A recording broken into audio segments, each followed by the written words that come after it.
Hi there, in this video I'll show you how to connect Google Forms with PulseGrowth step by step. This integration helps you automatically connect your forms with your CRM. First, go to Settings from the left-hand menu inside your PulseGrowth account.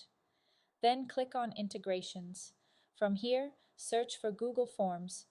Once you see it, click Connect.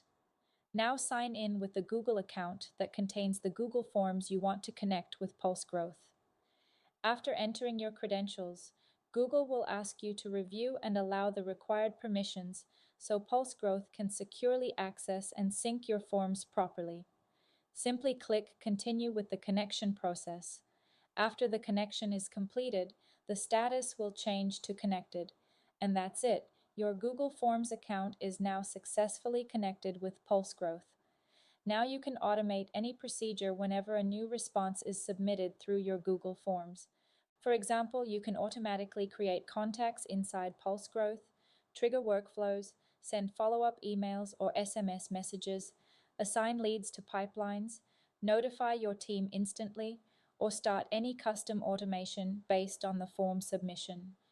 For further information, visit our support portal or reach out to connect at pulsegrowth.io.